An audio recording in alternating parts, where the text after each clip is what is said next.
Welcome. You have found the show we call Real Men Don't Cry, or Do They? This is a podcast for men, and on this show, we will hear real-life stories from men about how they have navigated the complexities of being a man in this modern day. We are going to look at the boys don't cry way of thinking and how that has influenced them and how they have risen above societal pressures to be true to themselves. The focus of this show is men's real-world experiences, not just ideas and theories. I hope that you will learn from what they have discovered and use it in your life as well. Let's get into today's show.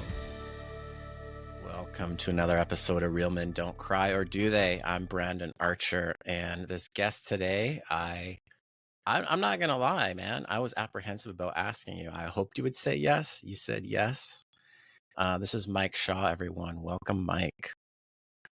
Brandon, thanks so much, man. I love chatting with you, so I'd jump at an opportunity like this. Thanks a lot for thinking of me. Yeah, we spent like 20 minutes before the podcast chatting. Would you mind just introducing yourself? Tell people who you are, where you are, and what you do. Yeah, no problem. My name is Mike Shaw. I'm a keynote speaker. That's what I do for a living primarily. I speak in front of audiences on an array of topics, but mostly gratitude and resilience. And a lot of my knowledge and understanding in that space is based off personal experience. So I ended up having a pretty traumatic accident just over 10 years ago, and I had a spinal cord injury. I dislocated and broke my neck. And so I'm an incomplete quadriplegic, and I've had to overcome a lot of challenges along the way over the last 10 years. But now I'm a speaker consultant. I'm about 80% of the way through my master's in psychology. So clinical psychology, psychotherapy. And I am here to support people. And so really grateful that we're aligned in this space and stoked to be here. Yeah. You remember how we met? I remember it pretty vividly. Mm-hmm.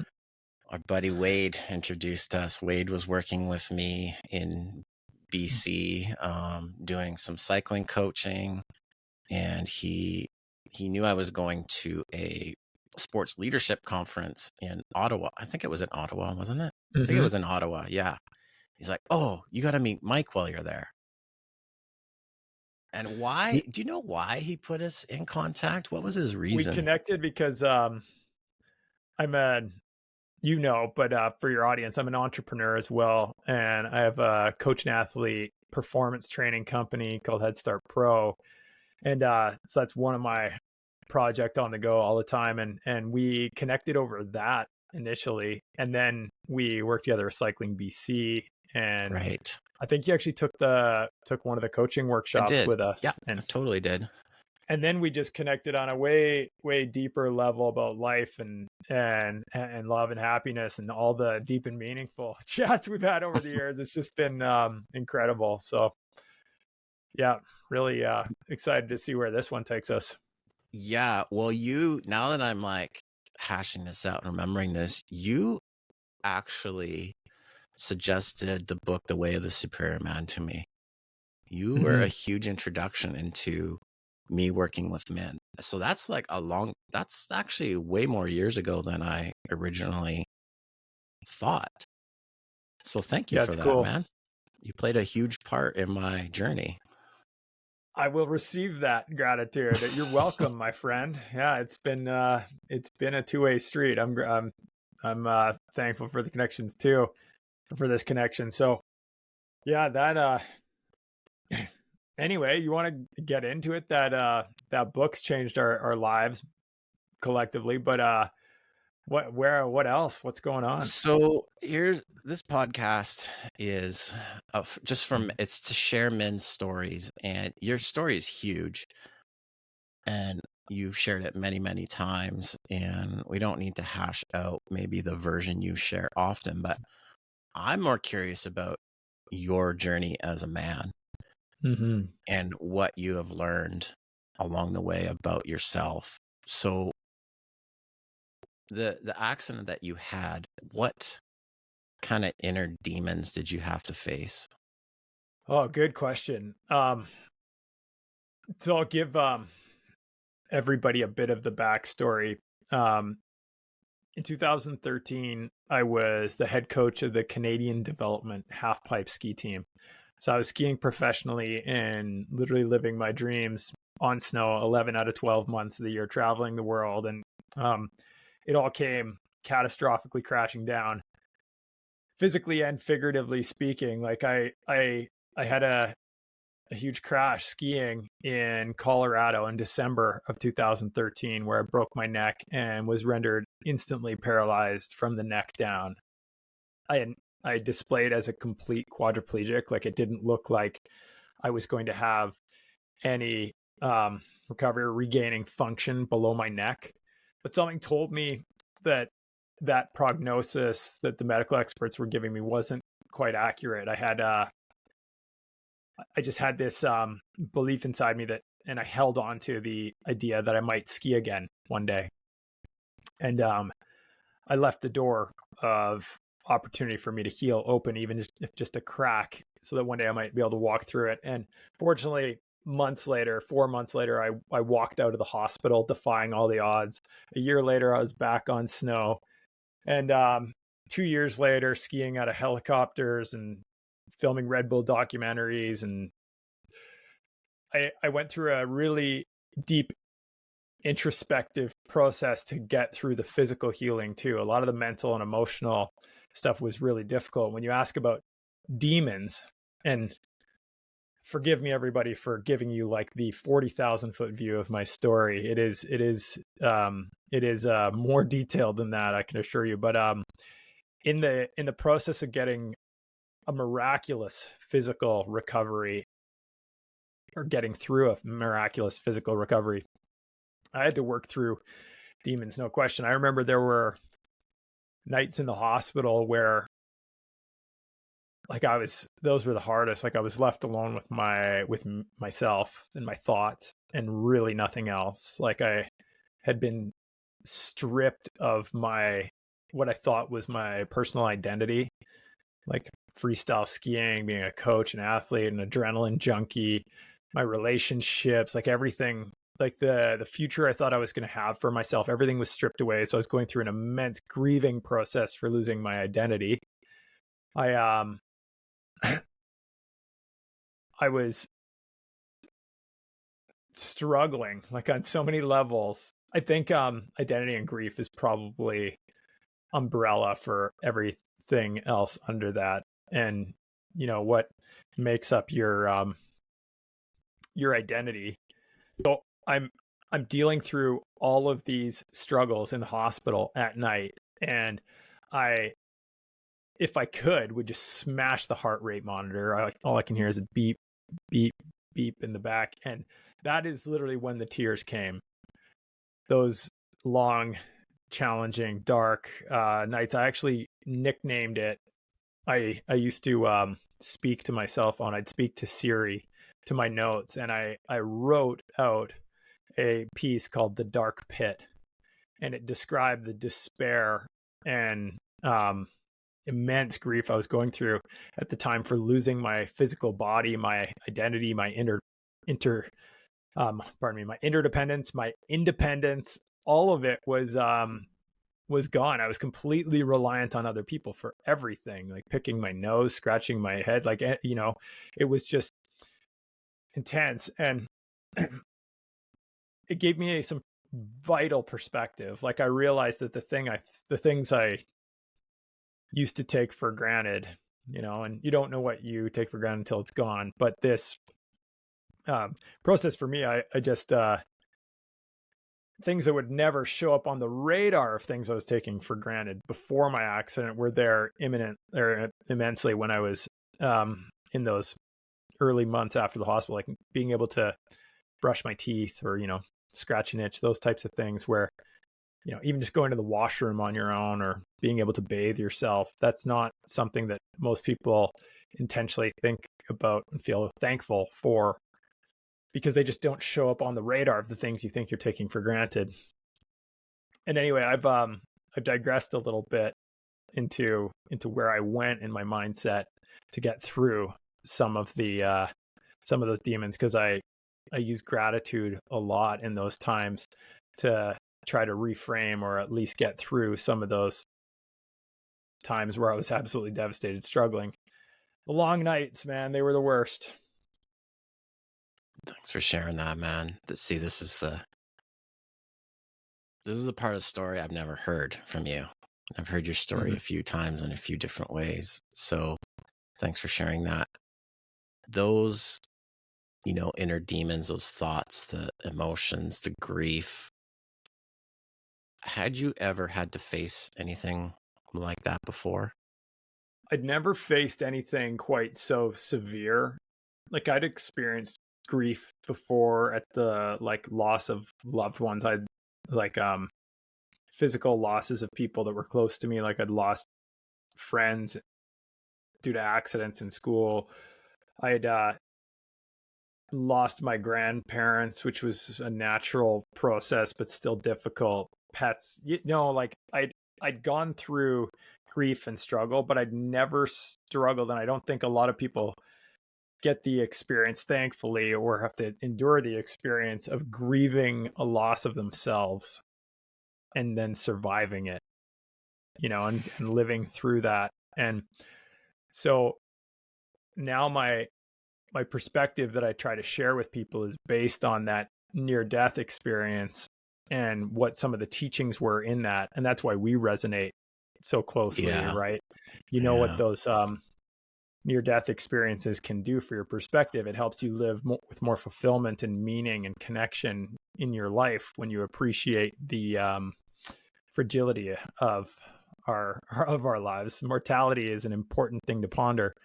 And when you're faced with it blatantly like that, though, you don't have a choice. You have to go through it. And I had there were parts of me that actually died. The past person that I was, the skier, the adventurer, the adrenaline junkie, that athlete guy was no more. And so I had to learn to live with myself. And the beauty in it was that when you strip away all those titles or labels or the things that you think make you who you are, you're left with who you actually are. I believe, or I define identity as who you are in all situations.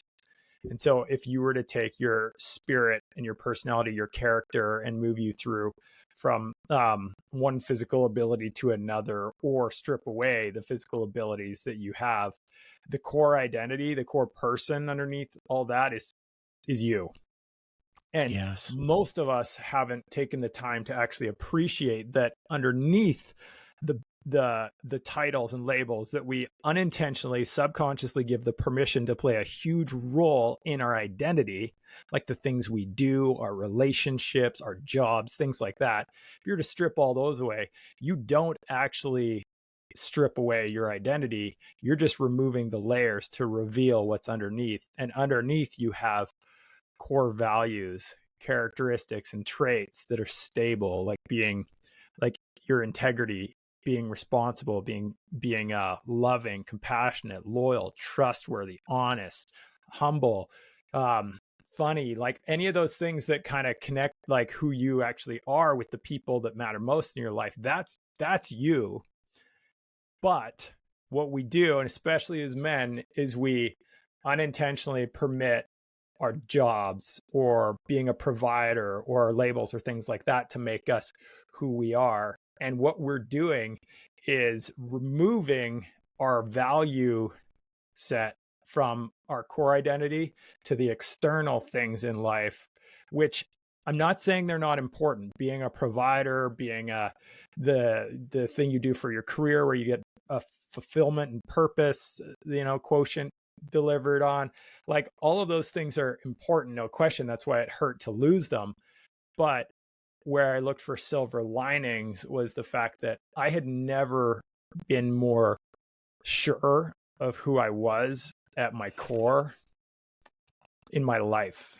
Like before, even freestyle skiing, it was just like, if you could hit the jump, like legitimately you could hang out in the community.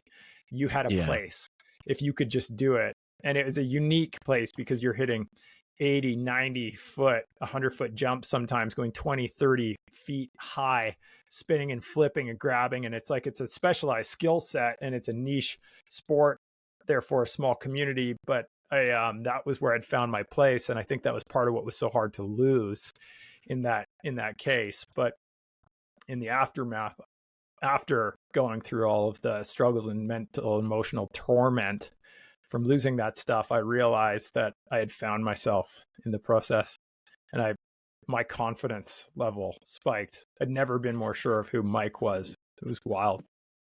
Oh my God, dude. You're giving me goosebumps. Because I understand, because I've lived it too. And for the men listening, I think, these stories, they're like, wow, that sounds amazing. How do I do that? What do you say to a man who hasn't had a huge traumatic experience and is identified with what they do in life versus who they are? What would you say to them to like start peeling away the layers? I've had many conversations on this level with other men, and I've met it's cliff edge or nothing learning curve, where someone thinks that like it's literally nobody can learn what you learn unless they fall off the cliff. Like for you, it was cliff edge, and you fell to your doom, but then were able to somehow pick yourself back up. That's the only way you can learn this stuff. And I was like, are you like, there's no way that is the case. And in life, thankfully, most learning and personal growth happens in the absence of trauma, right? Like lots of people have experienced traumatic experiences, and there's complex trauma through childhood where people are experiencing like abandonment issues or relational trauma where they've got just an unstable environment that they're in. And so a lot of people do go through sort of small t trauma like that, and that can create post-traumatic growth as well. And that's not cliff edge. Those are like, that's like a continuous number of hurdles. But in reality, if you think about how much people grow and learn and change in the absence of trauma, if someone says that's like required for this, I say absolutely not. And thankfully, like imagine if it was the only way to learn. And we would, everybody would be masochistic, but just self-sabotaging sacrificial lambs. Yeah. But we're not, thankfully. And anyway, we can learn and grow with it without having to go through something so significant. Now, I do believe that there is a lot of value in failure and pushing yourself to a limit, even if it's you're wanting to expand your mental and emotional capacity. Like, for instance, you want to learn to change your mind and change the belief that you have about yourself and your self-worth, for instance, like to change your trajectory in life, you're going to encounter setbacks and stumbling blocks where you get there and you find that little voice that's inside your head, the negative automatic thought that keeps coming up and that might say, I don't have what it takes. I'm not a numbers guy, so how can I get into business? Or, I'm not able to connect emotionally on that level. It's like, you know what?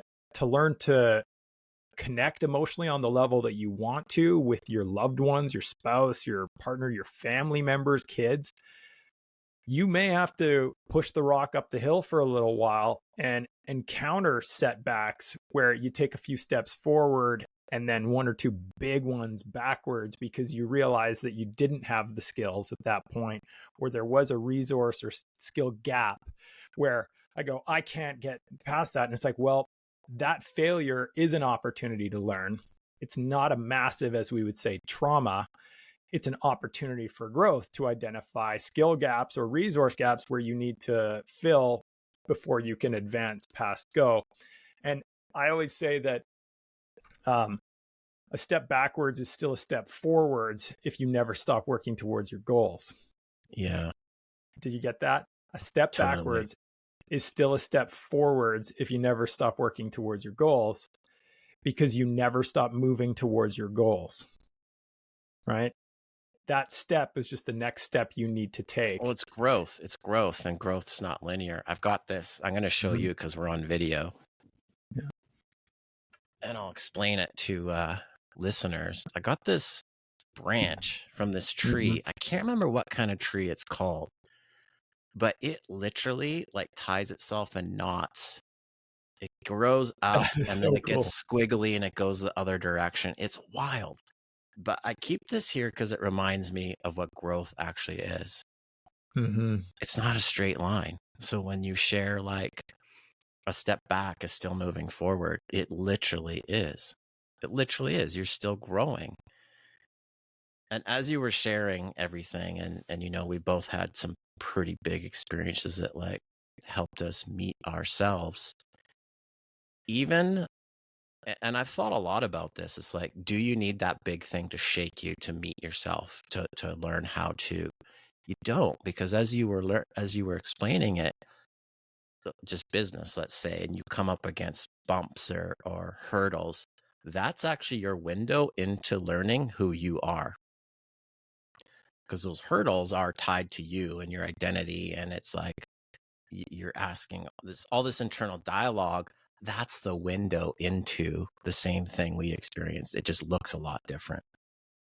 It's like we got a Yeah. crash course and they're like, oh shit, like for you, I'm stuck in a hospital bed. I have to deal with this now. But life actually does give us these opportunities. They're just Mhm. masquerading as problems.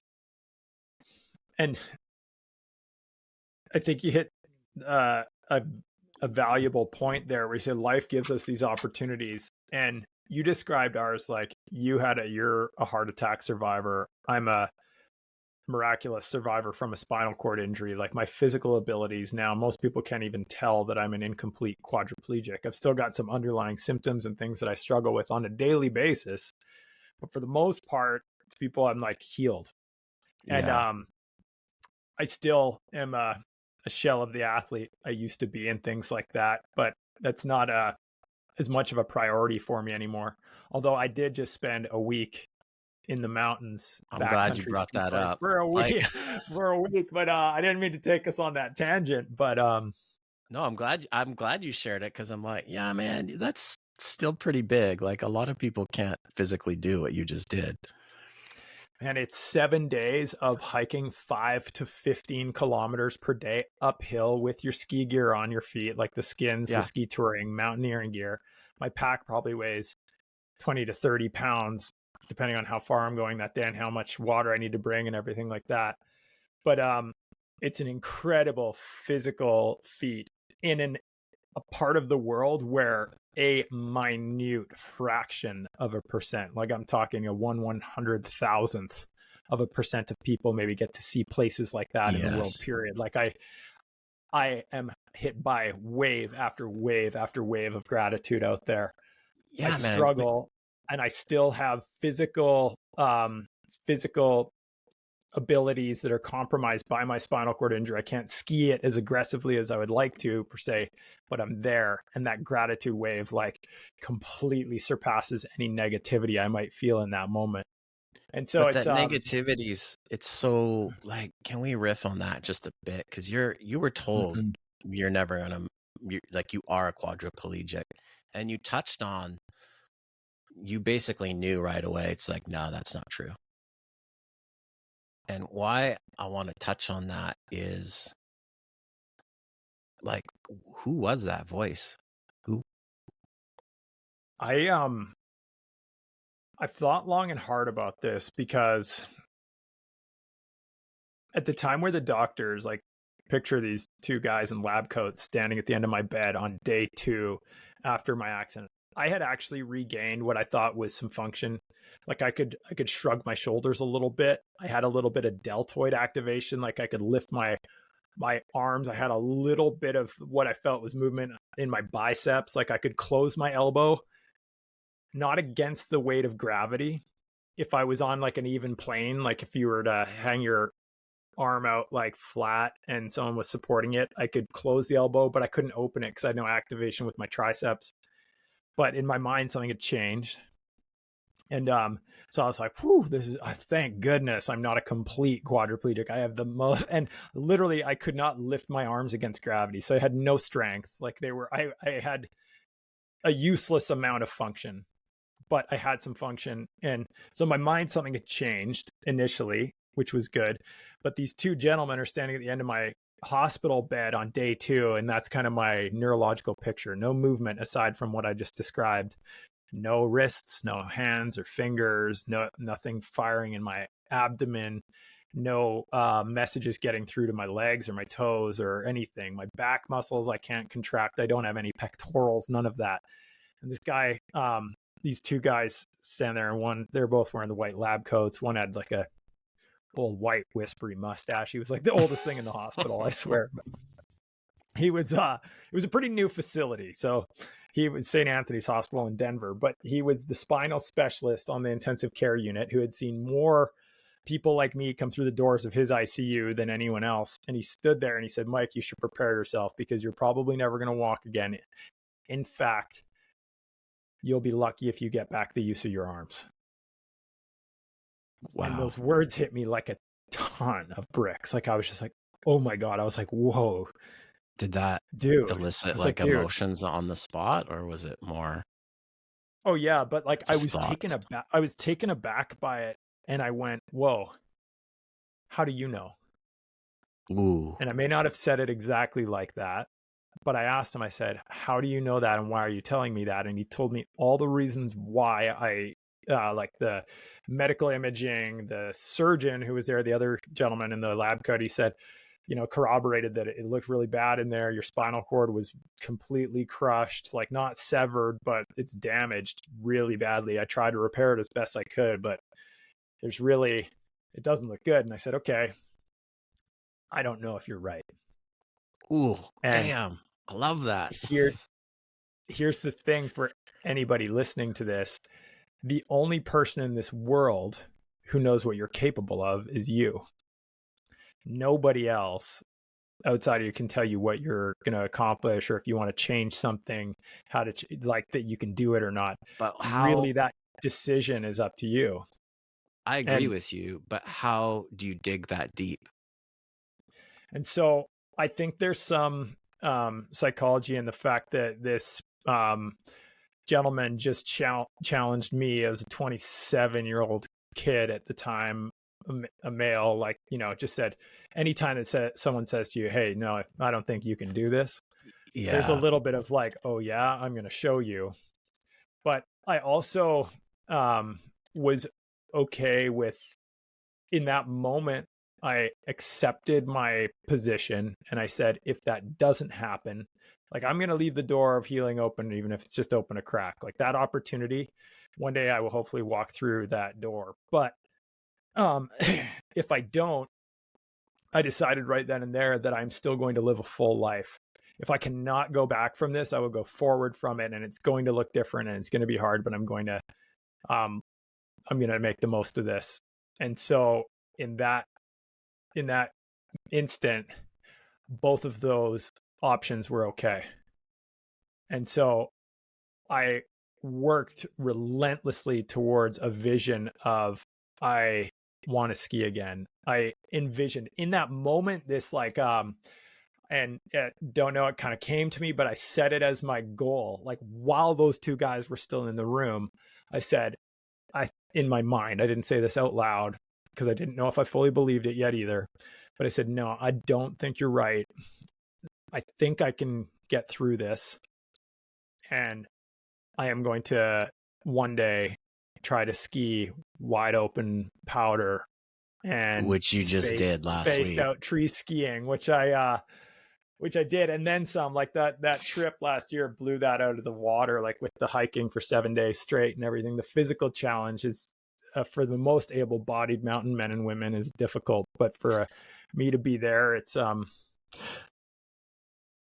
wild. It is wild, man.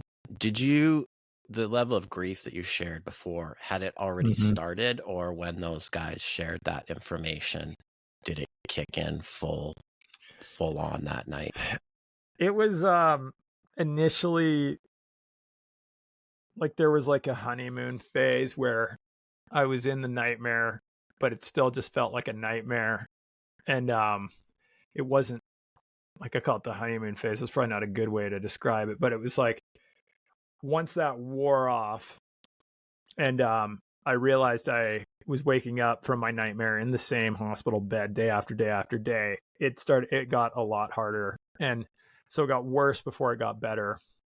And the grief took me to like the dark pit, like despair, hopelessness, feeling like, because everything was so difficult. Like I couldn't feed myself. I couldn't wash. I couldn't go to the washroom. I couldn't go to the restroom on my own. Like every time I needed to get in and out of bed in a day, it was a nurse with a ceiling sling to, hook me up and use a crane and pull me out and put me on a wheelchair, put me on a commode chair, shower chair.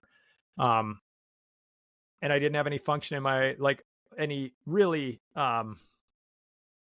usable function in my arms. Like I could move them a little bit, but I didn't have wrist dexterity or finger, no individual finger movement. And I was struggling. It was turmoil emotionally, but at the same time I was healing. And so things were starting to change neurologically. Like my picture, like daily almost initially, and then it was kind of more like weekly or monthly as time went on. But I was noticing neuropathic regeneration in my body, and I started being able to stand or like use my legs and pressure my feet into the floor. So like 6 or 7 weeks after the accident, I actually took my first steps, which was remarkably fast. And but with every little bit of recovery, I felt these overwhelming waves of gratitude. Like, and it was physical because and I don't know how I tapped into this inner network, but because I couldn't feel like anything, my skin was completely numb. And so my tactile sensory experience was really absent. I felt my emotions like I'd never felt them before. And I never literally thought whether of that. it was happiness or sadness, it was like I could feel them. I could feel those emotions flow through my body like waves. And whenever it was happiness, I felt waves of heat. Whenever it was like despair or sadness or grief, I felt like waves of darkness, is like a way to describe it. Like it just felt like hollow and empty and brutal. But once I realized that when I started, like the first time I brushed my teeth by myself, not fully on my own, I had a big adaptive grip on the toothbrush handle, and I had a nurse there holding a bucket in front of my face. I'm in a neck collar, so I can't exactly, and I couldn't lean over a sink or anything like that because I didn't have abdominals to do that with. I was so happy I cried. Like, yeah, I bet. I remember my mom was there, and it was like, this never shows up on the radar of things people take for granted. It certainly didn't for me. And when I felt that bit of gratitude, I felt those waves. When I started transferring from my wheelchair to my bed and back and forth, pressing my feet into the floor before I'd even started standing or taking steps, every single bit of progress like that was like, boom, gratitude. And these physical, emotional reactions I was getting within my body, which was like invigorating, it just was like fuel on the fire for me for physical healing. And what I didn't realize is that there's a psychosomatic component in all this, where the oxytocin and serotonin, which are really incredible neurotransmitters, and good for our, like your central and peripheral nervous system for health. Like I was able to connect more neurological pathways with the presence of some of those neurohormones and neurotransmitters. And it was just putting me in an optimal physical state to heal.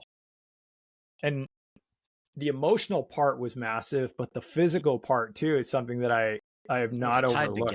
It's tied together that we never talk about or we don't even think about. Do you think that, well, I guess it's a more direct question. Did you fight the negative emotions at all at first? Did you fight the grief at first, or did you just let it go from day one? Oh, that's hard. There were definitely times where I don't know if I would call it fighting it, but ignoring them and just trying to distract myself or like just do something to take away from that pain. But the the path to healing through trauma or whatever it is that you're dealing with right now is to go through it. You've got to feel it and process it, but release it. If you don't process it, you can't release it. And when it comes to like beating some of the negative stuff, I actually realized that by activating gratitude, I could beat the negativity bias. And so Yeah, we are all biased towards the negative, and you and I have which talked about we were this. talking about that before this call, and it's like blows my mind. And I'm just glad you're bringing it up because Mm-hmm. your story of gratitude is so powerful, but also what you're saying now, I'm like, I had to, allow the grief to come. I had to allow it to Mm-hmm. flow. As men, we are so good at shutting that shit down. We are so good at it. Got lots of practice. We got lots of practice, and you shared you had come up against grief before this in your life. But I wonder if maybe you can answer this question, or maybe you've never thought about it. The friends that you had pass away, your grandparents, did you feel all that grief come rushing through this window of your accident all at the same time? It actually put that grief in perspective. And without those grief experiences, I wouldn't have been able to like even put a label on what I was feeling at the time.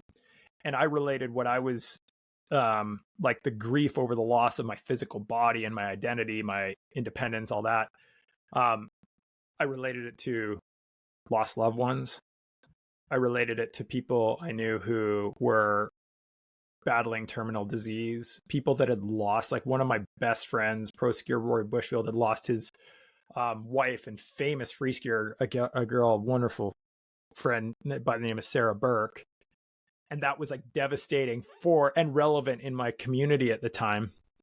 And so I related it to that. And I'm like, this is really no or not much different to what I was, what they must be going through. And so I guess it kind of put it in perspective. And I know now that when the loss matters or the loss is significant, that grief is the natural reaction. And in fact, you wouldn't want to react any other way when the loss mattered. Like if you lost a loved one, for instance, or something you lost like a marriage, like a divorce, like you can attribute, like grief shows up in all sorts of different ways. But when you feel that feeling, it's validation for what you lost. And when it's the loss of a loved one due to a fatality, they die, that's irreversible. Even when you, perhaps more closely related to what I experienced, when you lose the future you were meant to have, that there's also a grieving period with that. And that was what I was grieving too. I wasn't necessarily like, I will always have my memories. I will always have all the skiing I've ever done before in my life. Like I'm not losing that. I did it. It's there. I can access that in my mind anytime if I want. And now after some time, it just puts smiles on my face. I feel the waves of gratitude when I think about it. And but I lost the dreams of going and coaching my team at the Olympics. Like I lost, at the time, the idea that I might one day have a family or kids, and the I don't know, this relationship with grief was put in perspective, and I realized that if the loss was important and it mattered, you're like, there is no antidote to grief. If the loss mattered and it was important, especially the loss of a loved one because they passed away, you're going to go forward with that pain in your heart, no matter what, for as long as you live, because it's not like getting over a bad relationship where you want to release yourself from the love. You want to fall out of love with that person in some cases, not always, but you want to, because sometimes you still want to take that love with you. It was a chapter of your life, it was important. But for many people on the backside of a relationship where they want to get out of, they want to get out of it. They want to get past that feeling of heartbreak. That level of grief is something you want to put behind you. You want to get over it. But if it was someone you lost because they died, you don't ever want to get over them. You don't ever want to be without that love. So if you want to take the love with you, unfortunately, you're going to take the grief with you too.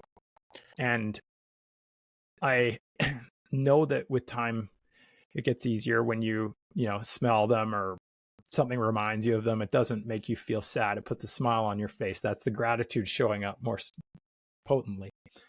But I realized early on that you cannot feel stressed. You cannot feel grief. You cannot feel negative about yourself when you're feeling thankful for any list or any number of reasons why you could feel thankful. You can list them out. But if you choose to intentionally focus on that, you'll experience those waves, the neurohormones, neurochemicals, those transmitters that are supporting you, putting you in a better physical space to move forward through it. And it's true. And it's just something in psychology. You can't feel stressed when you're feeling thankful. You can't feel sad when you're feeling happy. And if you can replace it with an authentic feeling like gratitude, you can pick yourself up and it turns into a resilience tool. You can actually move forward faster. Yeah. And here's the balance, right? We were talking about this before the podcast, of the balance of grief and then using the tools to move past it. I've got a couple grief things that people might not think about that I think it's important to hear this, because we think of lost loved ones. We think of all these different things that are obviously very real, but I've had some really odd experiences with grief in the last couple years. One being, as I shifted from a cycling coach to working with men, I had to grieve that past version of myself. Mm-hmm. And it hit me like a ton of bricks. Like I built quite an amazing program for kids in road cycling and mountain biking. And when the day came, we had to shut that down. I had to grieve that stage of my life. You're grieving a component of that lost identity. It was amazing. You've lost a part of who you are. Yeah. Yeah. Two other big ones was when my kids became teenagers. I realized I had to grieve that version of them being little kids and being so dependent on me. I literally had to grieve that version of them was gone. And most recently, my 20-year-old daughter moved out of province, and I had to grieve again that version of her, that teen her, is gone. And I'm so grateful that I have the knowledge to do that, because I think, and I'd be really curious to hear your thoughts on this, as men especially, I think we hang on to that. We don't allow that grief to happen so we can move past that chapter. I have a ton of gratitude for my kids in those stages. Like, it's not that I don't, but I think for me, if I'd hung on to that, it would cause me to be, I'm just going to use the word a little bit, toxic, because this emotion of grief, I would have been hanging on to it instead of just having a good cry with my daughter as she left town. Mm-hmm. And whoa, all right. Does it give you any comfort or sort of relieve you of some of the feelings, just knowing or thinking about the fact that you're never going to lose that time? That is still yours. You have access to those memories anytime. It's now just a different chapter. Absolutely. And I think the flip side would be that if I was trying to hang on to it and like make my kids be that version of them, it's like, no, that version's gone. That stage of life is gone, and it's okay. We talked a little bit about death and appreciating mortality, and it's a tenet and existential theory, which is just quite literally the theory of existence. But when considering death, near-death experiences can help you appreciate the moment and live with more fulfillment and meaning and purpose in your life. On the flip side, appreciating the time that we have left. So considering your own demise, which we're all on a one-way trip, and we don't know when that's going to happen. No. We hope that we live a long and healthy life, long and healthy. Those are two different things. The health part takes effort. But we hope we're going to live a long time, but we don't know when our time's up. And so if you can take that into consideration, appreciate that perspective, and look at the fact that so many people, and we all know them, everybody, like you've had people that you've lost in your life. I've had friends that I've lost along the way that I'm already winning because I've made it this far. And I got to have so many of the experiences that I've had up till this point, and I'm so grateful for that. Like, I remember thinking in the hospital bed back in the 10 years ago, almost now, or it's just over 10 years. But I used to think, I am so lucky that I had skiing in my life in the first place. Imagine if I never had it. That would be a greater trauma or tragedy than the fact of actually breaking my neck, because I got to experience these highs and joys that some people won't probably get to ever experience in their lives. And you can look at like a relationship with your daughter where you have the ability to go through that emotional process and even be in tears with each other, appreciating in that moment how lucky you were to have that time, that you got something that's worth crying over. Like that is such a shift. And there are so many people that do not get that lucky. They don't even make it that long. That's true. And I think it's so important for men to embrace this. Like, you're missing out on a big part of life if you don't. I'm watching the clock. It sounds cliche to say every day's a gift, but it truly is. So I have a couple ideas here as we get close to the end of here. Is let's share something with the audience that we're grateful for right now. I'll go first because I've got this one that really might make me cry. Whew. Didn't expect that. So my son lives with me. My 18-year-old son lives with me. And I view fatherhood at this stage of life as preparing him to be the best version of himself and man he can be. And as I watch him grasp more of his independence, he was so proud yesterday or the day before that he phoned up his favorite barbershop, made an appointment, went and got himself there, and just dealt with it all on his own. And I could just feel his pride in him taking care of himself. That is spectacular. That's so cool. And that's something that can bring you to tears, but could easily be overlooked. Now, gratitude is incredibly powerful. When we're all winning, it's natural to feel thankful, and we're all generally grateful people. Like, we say thank you intentionally and we mean it. But to start expanding your kind of perspective or your gratitude radar a little bit, to start picking up on some of the things that might pass you by. Yeah. That's an opportunity. I shared that one. It's like, there's an opportunity. What do you got that's happened in the last couple of days? Oh man, I'm incredibly busy right now, and I'm really thankful for it. I'm working as hard as I ever have, and I'm aligned in my values and virtues with where I am in my work and sort of career life, which has been really great. And I'm very early on, and I've got a long road ahead to get to my goals, but I'm thinking in long time horizons on what I can achieve over the next 10 to 20 to 30 years. Realistically, I plan to have a life that I never have to retire from. I'm already there. I'm just going to keep going and helping people. But if you're ever feeling helpless, be helpful. one is less and one is full. And so I'm helping professional now, and so I'm in this space. I've been doing it for a while, and I'm just finding my flow. But I've been really busy, and I haven't been sleeping well, and I have an ambitious workload on my plate, and I don't always feel like getting out of bed, especially after a rough night of sleep.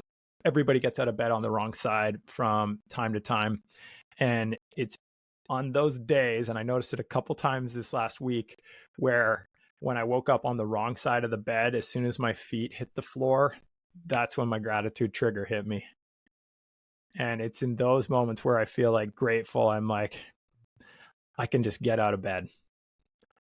And it's something that on the good days, sometimes I miss it. And it's funny how the bad days are the ones that kind of trigger it for me. But I've been very grateful for those physical abilities lately, and the trigger that it gives me to pick myself up when I'm not feeling so hot, and to keep moving and keep going forward. It really makes those days easier when I just start with a little bit of a thank you to myself in the morning. Nice. I got 2 questions for you to close this out. First one is, and see what you can do to keep it to I'm going to challenge you. I'm going to challenge you on this one. I'm going to challenge you on this one to keep it to 2 sentences. Mm-hmm. What message do you have for a previous version of yourself? I wish I could go back to like 15-year-old me and tell myself to believe in my potential with relentless enthusiasm. That's becoming a theme, man. That is becoming a theme of what men want to share with previous version of themselves. What closing thought do you have for men listening?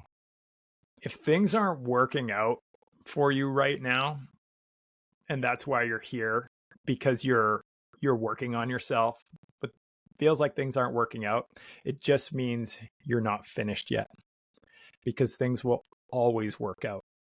And that is the difference between blissful thinking or blissful optimism and real optimism, when hope and trust in the process align. And with time, you'll be able to get through whatever it is and get to your next level, wherever that is, in whatever part of your life that may be. Love it, man. Mike, where can people find you? Easy online. My social media handle and website are the same. It's Mike Shaw Ski, all one word. So MikeShawSki.com. My book, Never Part of the Plan, is on Amazon. Never Part of the Plan is a story of courage, resilience, and gratitude, of course.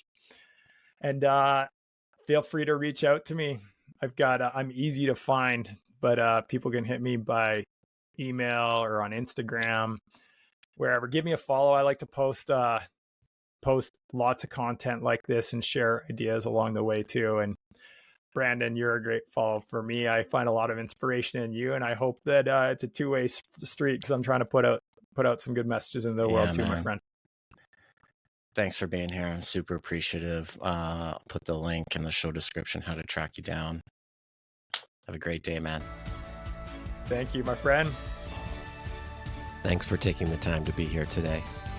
I honestly hope you found something you can use in your life. And I hope you found some relief in knowing that you're not the only one with challenges. We can be very isolated as men. If you don't have support in your life, please reach out to someone. It's okay to need help. It doesn't mean that you're less of a man. In fact, it takes a courageous man to know when it's time to ask for guidance. Until next time, brother.